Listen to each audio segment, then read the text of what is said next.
If you've seen our channel before, there's a good chance you've come across one of our Oceanside videos. They're some of the most watched videos we've got, and a lot of people moving to San Diego reach out to us specifically about that city. And there's good reason for that as well. Oceanside is a great option, but it's not the only one. And before you make a 6 or 7 figure decision, it's worth comparing it with a few other cities nearby that might even fit what you're looking for even better. There are other cities around North County worth a real look as well, each with its own vibe and its own way of living. So today I'm walking you through 4 nearby cities that can expand your options, whether you're looking for something that's right next door to Oceanside, the most new construction and growth happening anywhere in North County right now, maybe a bigger budget option that keeps you right on the coast, or even a city we almost never talk about on this channel that might surprise you. And if you're new here, I'm Chris Erickson. My business partner, Cassidy Lewis, and I both grew up right here in North County, San Diego. We've been helping people buy and sell homes around San Diego for more than a decade. We also both have kids and youth sports. We go on date nights with our wives, and we're out showing homes all the time. So we spend a lot of time in these neighborhoods. So let's get into it, starting with the city that's basically Oceanside's next door neighbor. And the first one on the list is Vista, and this one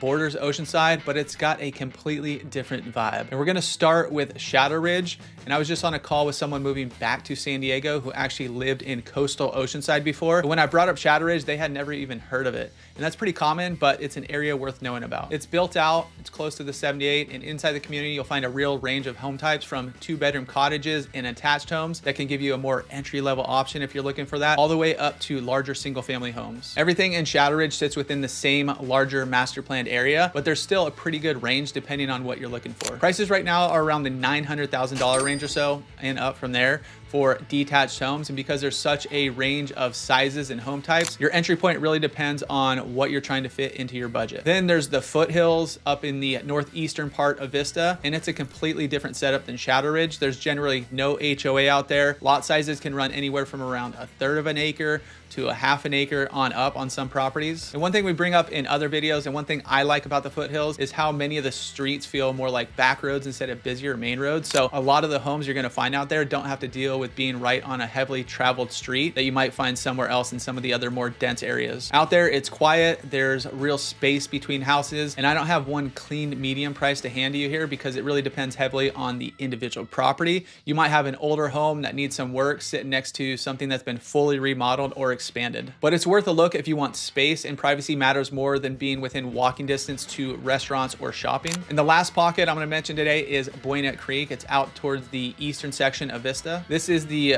biggest lot, most custom options of the 3, and you're looking at anywhere around 1.4 million on up for many of the better properties that are actually selling right now. And it's a real jump from Shadow Ridge, but you're buying land and a completely different type of home. You're gonna see a lot more custom builds, you're gonna see more acreage, more unique layouts, and a little bit less of that traditional track home feel you find in Shadow Ridge. Beyond the neighborhoods themselves, Vista has a real identity of its own. Every year, the city puts on the Strawberry Festival, which is a nod to Vista's history as farmland before it became actually the city it is today. And downtown Vista has also changed quite a bit, with more restaurants and local businesses and a few breweries in there.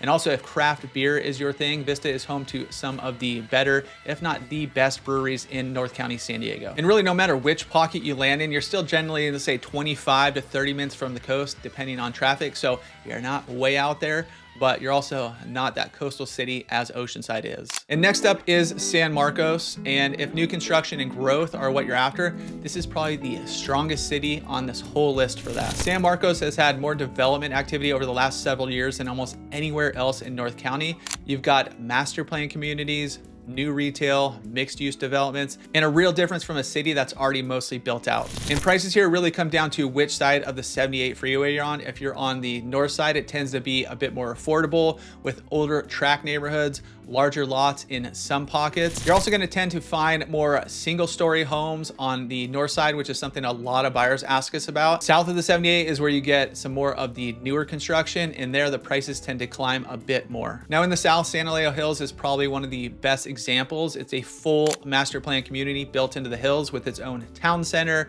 You have restaurants, you got parks, schools, and a trail system, and it feels very different from Oceanside. It's going to be newer, more planned, and much more centered around the neighborhood itself instead of the beach or a traditional downtown. Now, the citywide median is sitting right in the low to mid $900,000 range, but that number is really combining two pretty different markets depending on which side of the freeway you're actually looking at. A smaller, older home north of the 78 is going to be priced very differently from a newer home in San Leo Hills or one of the newer communities in the southern portion of San Marcos. If you got kids, San Marcos Unified has 21 schools across the district, and many of them receive above average public ratings. San Marcos High currently has an 8 out of 10 rating on great schools, and some of the elementary schools in the district rate even higher. Now, with all that said, those ratings are useful public data, but they're still only one part of the picture. School boundaries can change, different families care about different programs, and the ratings alone doesn't tell you everything about the actual experience of going to these schools. So make sure you research the individual school and confirm the school boundaries for a specific property instead of assuming every San Marcos address feeds into the same schools. And one thing to keep in mind is that you are trading that beach town feel for all of this.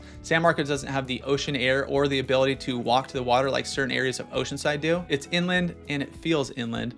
What you're getting instead is newer inventory in the southern portion, more planned neighborhoods, more continued growth, and a city that's still actively building rather than mostly finished. There's also Cal State San Marcos in the southern portion of the city, and North City has grown in around that. Now, North City is a newer mixed-use development and starting to act more like a downtown for San Marcos as it continues to build out. Currently, North City has restaurants, apartments, offices, events, and more development. As you go down there, it's just being built out. So a lot of this is still happening around there. So San Marcos isn't the pick if a beach proximity is a non-negotiable for you.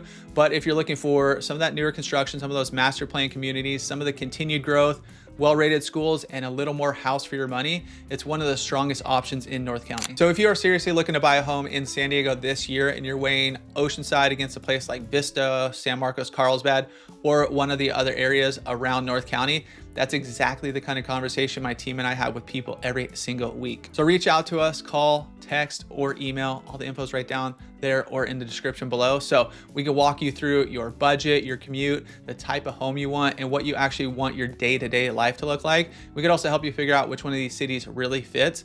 But let's dive into the city number 3. All right, third one, and this one's for people who really don't want to give up being coastal no matter what it costs, is Carlsbad.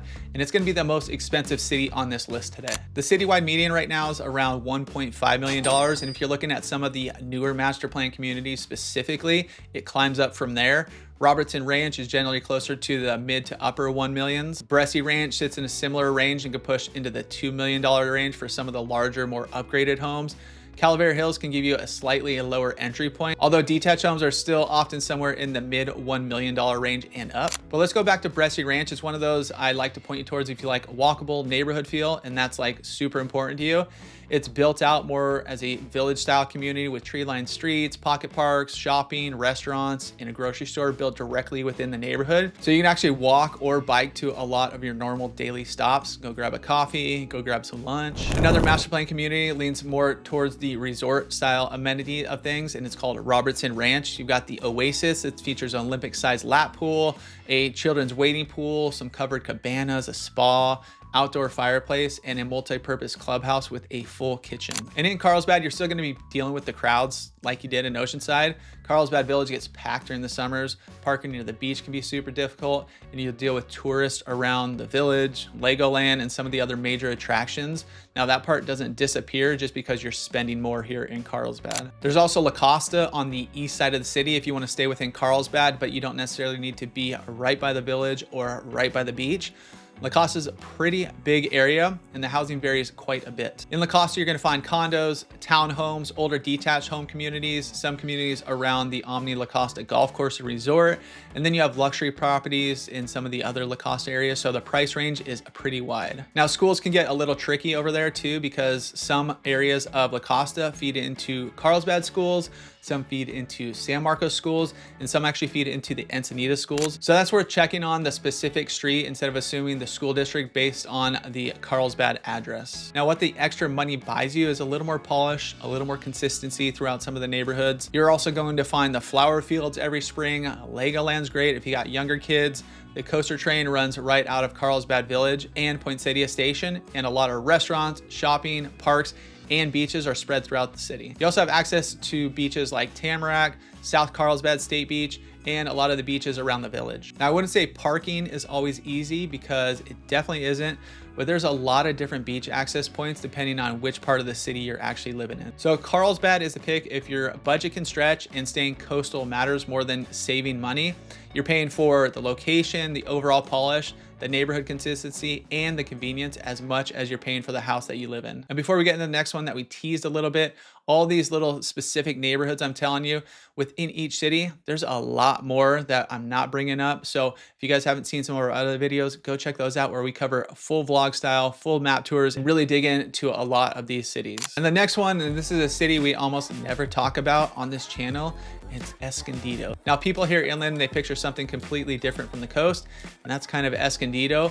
But today we're talking about a few specific areas on the western side of the city, all west of the 15 freeway. So it's going to be some of the closest you get to the coast living in Escondido. So these sections aren't necessarily that much further out, more like half an hour, give or take, to the coast, depending on traffic. And that could obviously change quite a bit depending on the day and the time of day that you're cruising down there. But the first area is the Country Club neighborhood, and specifically a newer community inside of it called Canopy Grove. Canopy Grove started construction around 2020. It was on the former Escondido Country Club golf course. So it's actually newer construction, and it comes with a pool, fitness center, sports courts, parks, and walking areas built right into the community. Now, the broader Country Club area runs around the low to mid $800,000 range, depending on the property.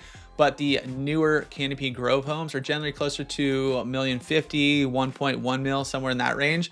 Now, the broader neighborhood has more of a mix of older homes, while Canopy Grove feels newer and much more planned. Now, the trade-off is that the surrounding area doesn't feel as polished as San Elijo Hills, not as polished as Bresci Ranch, or some of the other master plan communities on this list. So it's really a value comparison. You might be getting a newer home for less money, but you're also choosing Escondido instead of Southern San Marcos or Carlsbad. Next up is Emerald Heights. It's a gated community close to 700 single-family homes, along with the pool, tennis courts, parks, and a clubhouse for residents. Homes up there generally run from around the low 900,000s all the way up to 1.15, depending on size, condition, and where the home sits within the community. But here's the part that people don't always expect. Even though Emerald Heights has an Escondido address, it actually feeds into the San Marcos Unified School District. So you may get the access to this district without paying the same prices you would for some of the newer San Marcos communities. Now, again, you're going to need to verify the school assignment for the exact property because boundaries and assignments can definitely change. Emerald Heights also sits up on a hill, so some of the homes have a pretty nice view. Now, the downside is it's a mostly residential community with not much going on directly around it. You're going to be driving to shopping, restaurants,